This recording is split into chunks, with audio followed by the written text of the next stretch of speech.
ನಿಮ್ಮ ಮಗು 39 ಡಿಗ್ರಿ ಸೆಲ್ಸಿಯಸ್ಗಿಂತ ಹೆಚ್ಚು ಜ್ವರ, ಶೀತ ಮತ್ತು ಕೆಮ್ಮನ್ನು ಹೇಗೆ ನಿರ್ವಹಿಸಬೇಕು ಎಂಬ ಈ ವಿಡಿಯೋಗೆ ಸ್ವಾಗತ.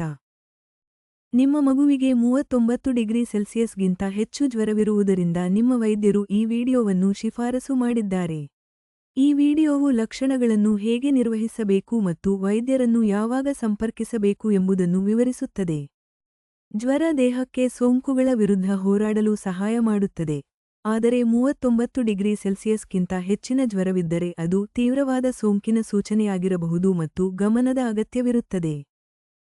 ನೀರು, ಸೂಪು ಅಥವಾ ಎಲೆಕ್ಟ್ರೋಲೈಟ್ ಪಾನೀಯಗಳ ಮೂಲಕ ನಿಮ್ಮ ಮಗು ಹೈಡ್ರೇಟೆಡ್ ಆಗಿರುವುದನ್ನು ಖಚಿತಪಡಿಸಿ, ದ ಮೇಲೆ ತಂಪಾದ ತೇವ ಟವಲ್ ಇಟ್ಟು ಆರಾಮ ಕೊಡಬಹುದು.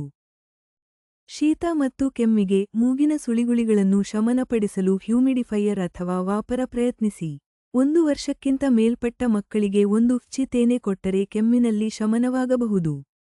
ಜ್ವರ 3 ದಿನಗಳಿಗಿಂತ ಹೆಚ್ಚು ಮುಂದುವರಿದರೆ, ಹೆಚ್ಚು ಆಗುತ್ತಿದ್ದರೆ ಅಥವಾ ನಿಮ್ಮ ಮಗು ದೌರ್ಬಲ್ಯದಿಂದ ಬಳಲುತ್ತಿದ್ದರೆ, ದ್ರವ ಸೇವನೆ ಮಾಡುತ್ತಿಲ್ಲ ಎಂದರೆ ವೈದ್ಯಕೀಯ ನೆರವನ್ನು ಹುಡುಕಿರಿ.